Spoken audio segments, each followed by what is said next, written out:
Good morning, everybody.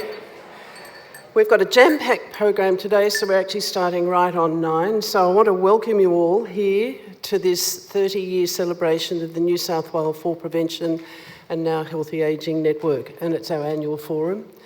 And we're so delighted to be able to come face-to-face again now to have a workshop. I'd like to welcome you all in the room and also to welcome those that are joining us online, so thank you. I'm not sure how many we have online, but we'll get that number at some point. But I know we've got a considerable number of people joining us from across the state. Now, just some housekeeping to start with. Phones, please, onto silent now. Thank you. Happy for you to take calls. I know many of you may have to, but it would help if they were on silent.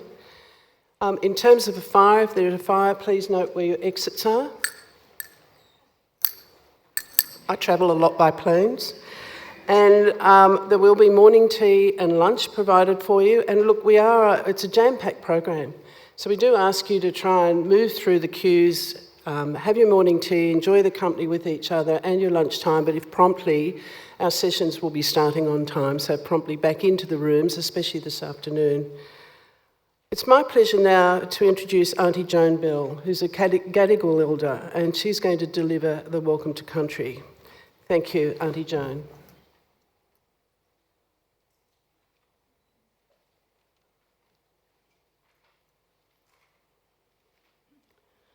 Thank you. Good morning, ladies and gentlemen. Good morning, ladies and gentlemen. It wasn't so cold this morning, so I moved very fast. Wishful thinking, that is. I'm here to do a welcome for you guys, and I'd love to welcome you to my country and to this Fall Prevention Forum. We need something like this.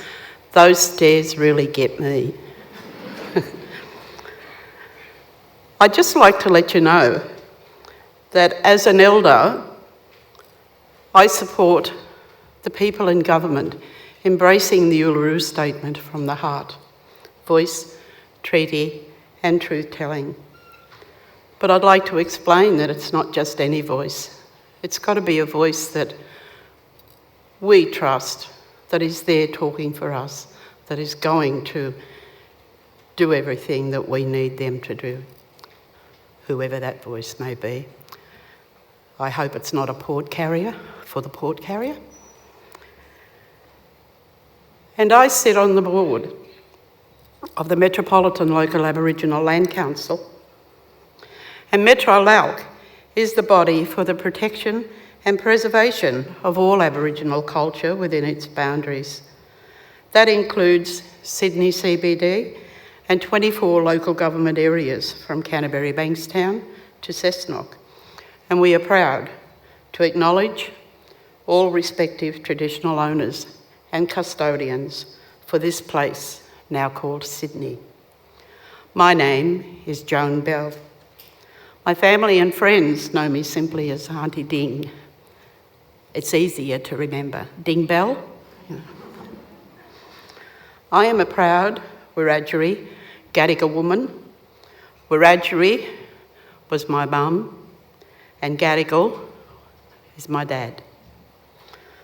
I am a mother of 10, a grandmother, a great-grandmother and a great-great-grandmother of 81 grandchildren.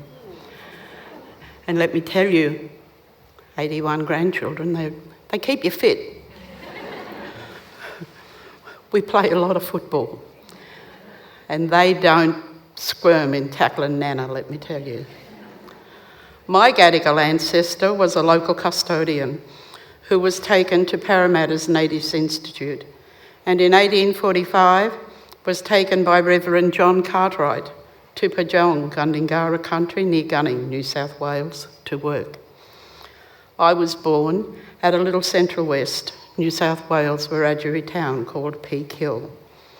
However, I spent my younger years with my family and my cousins, and like a lot of people say,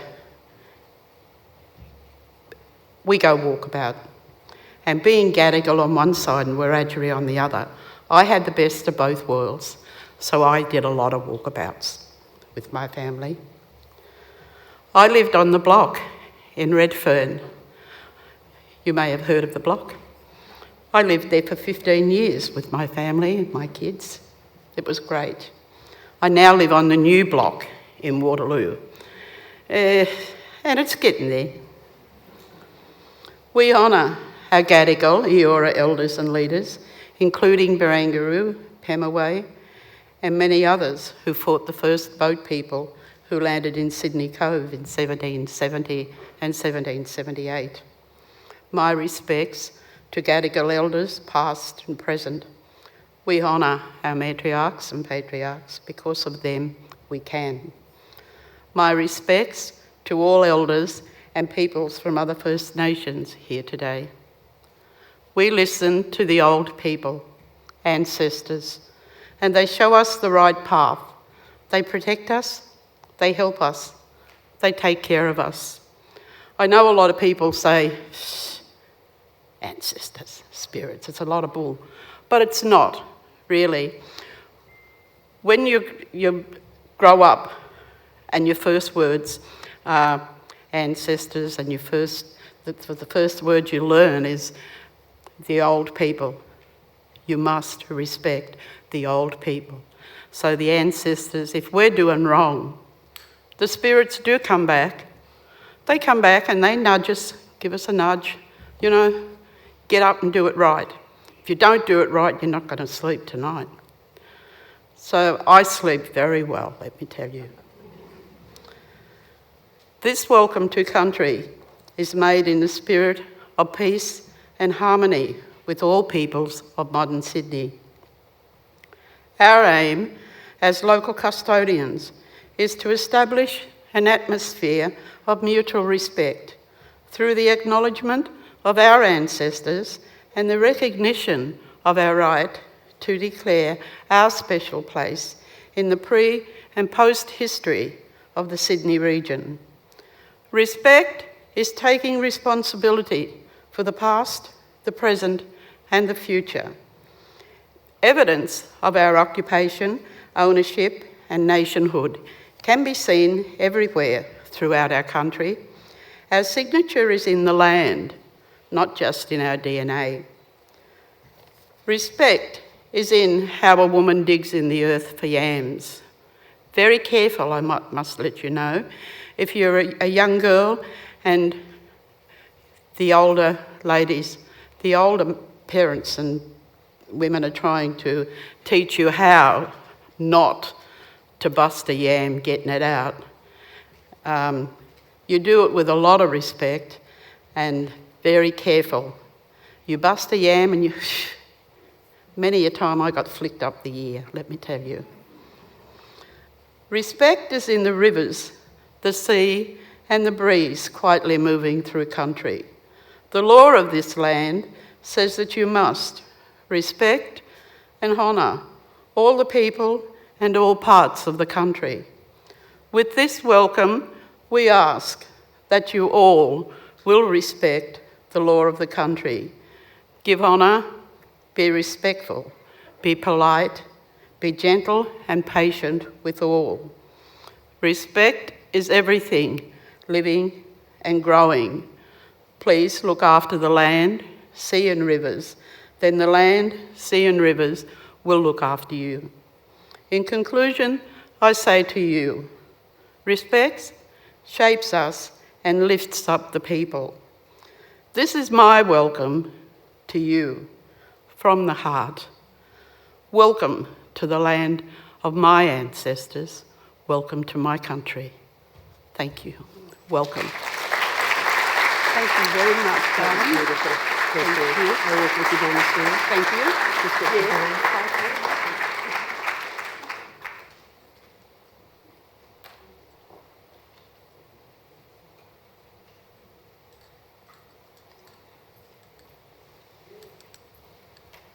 Thank you for that heartwarming welcome, Aunty Joan. Aunty Joan needs to leave us. She's now going to drive to Burwood, where she has a similar welcome that I think she's doing or participating in another forum. So we do thank you.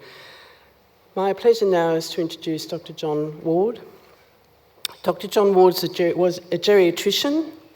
He was involved in the formation of the Falls Network in 1993, so we're celebrating 30 years today. Now semi-retired, John is one of the founding members of the Hunter Ageing Alliance, a citizen-formed group that is asking government, business and organisations to join them to better focus on the needs of older people. The ultimate goal is to register Newcastle and Lake Macquarie within the WHO global network of age-friendly cities and communities.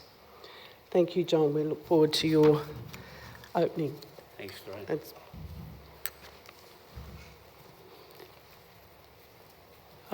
Firstly, may I thank you for the honour in inviting me to give this opening address on this very important occasion.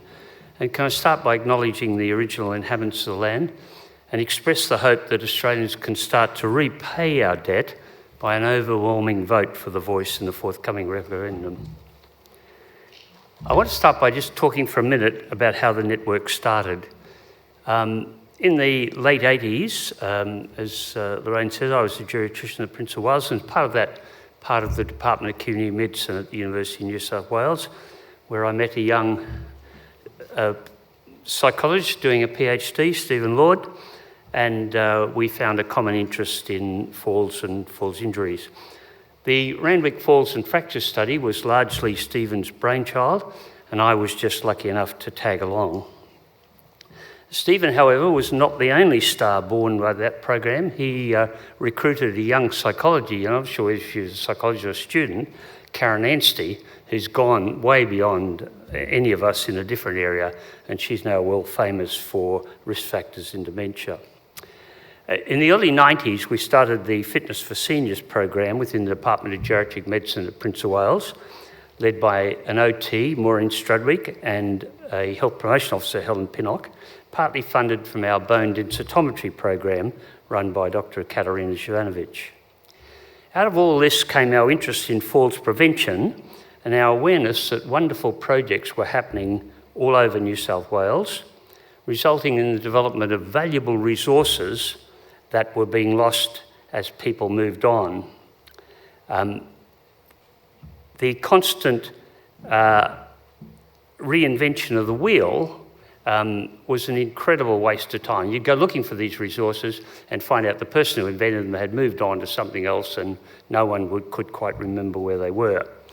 So that was the reason for the Falls Network, was to bring people together around this common interest who are all working in the area of falls prevention and to keep an inventory of resources at the War Memorial Hospital, Waverley. Now, you must remember that I'm almost 80 and my memory's not the best, although I don't admit to that because I'm still working and they'll get rid of me. And I couldn't quite remember who was there at the original meeting and how big it was. Sally thought it was only about 8, but I thought it was more like 16. Maybe Stephen can remember, I can't. And I've forgotten that Sally was there, but I do remember, I think, that Dr. Bob Cummings was there because he was actually a trainee physician at the War Memorial. Stephen was obviously there. Karen Aunty, I think, Lindy Clemson probably, Maureen Strobik certainly, and Sally Castell, but there were obviously others. Then we started to have regular meetings and we started to rotate them around the area health services and then got this support from the New South Wales Health Department led by Pam Albany and Lorraine Lovitt. I've been a disciple of networks and alliances since then. I don't believe that we can rely on the government to do what we want done in any area, and alliances, unless we get together and help the government to do them. And for example, you have a massive alliance in Sydney called the Sydney Community Alliance, which I recommend to you, doing wonderful things in the area of homelessness and housing and climate change. So over the last 30 years, the Falls Network has gone from strength to strength, and I'm interested that you've changed the name to include healthy ageing, which is wonderful, although I wonder if it should be optimal ageing, because we need to remember that we're the privileged people. There are 25% of people at the bottom or at the lower social lane who really probably never have the opportunity to healthy ageing, and we need to always bear that in mind. I never achieved my aim of convincing you to call it the Falls Injury Network, but that's probably my fault because I went on to other passions like dementia assessment and management, sarcopenia, and the whole issue of optimal ageing. But some wonderful things have happened in the last 30 years I just wanted to mention. Oh, what's happening here? Anyway, here we are. Apart from the fact that there have been international reputations made by people like Stephen Lord, Lindy Clemson, Kathy Sherrington, Jackie Close, and of course Karen Anstey. I don't think there's any health district now that doesn't have a focus on falls and injury prevention, which is wonderful.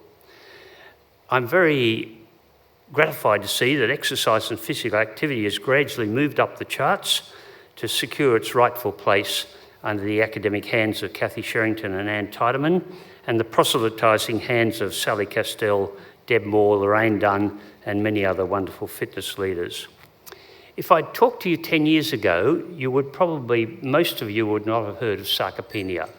I doubt there's anybody in the room today that doesn't know the importance of sarcopenia in falls and falls injury prevention. Equally, the importance of bone architecture and bone strength is something that's occurred over the last 20 to 30 years, whereas previously health professionals could only talk about bone density. Exercise, especially resistant exercise, which increases bone strength through changing bone architecture, is now understood as important in fracture reprevention as the medications that we use for osteoporosis. Equally, I'm very gratified to see the importance that you're giving to delirium as a risk factor for falls and injuries. I know it gets a prominent place in the program today.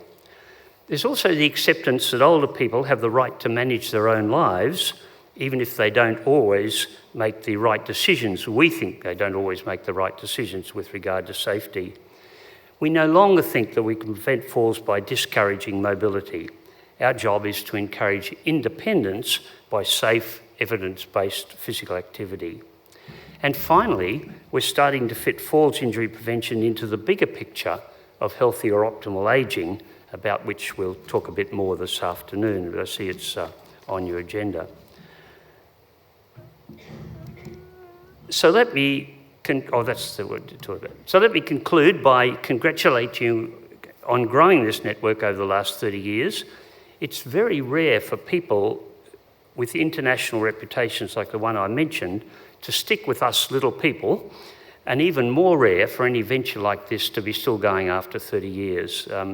I've been a doctor for 53 years or something and started a million things, and most of them eventually come to nothing. It's very rare to see something like this.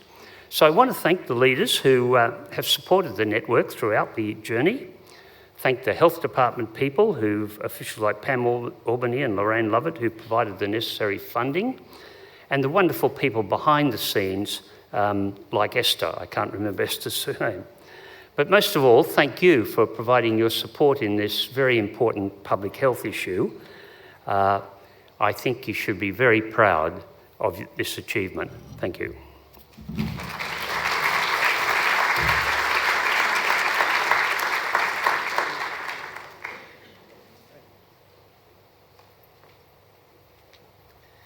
Thank you, and thank you, John. And John has just been such a stalwart and just an example of a fine human who is so engaged in caring for the community generally. And those of you who listen this afternoon will hear of the model that he's been developing up in the Hunter, New England area, Lower Hunter area. It's just remarkable to see someone of that energy, of your energy, John, and your commitment. So thank you for that. It's been a privilege to know you. I met John many, many years ago when he was in southeastern Sydney and when I was community nursing, and we were talking about community nursing services and models, and he had a very good community service in those days, outreach service as well. So I can remember that, and it's a model I'm sorry to see that we don't have as now within our health system as well as it was in those days.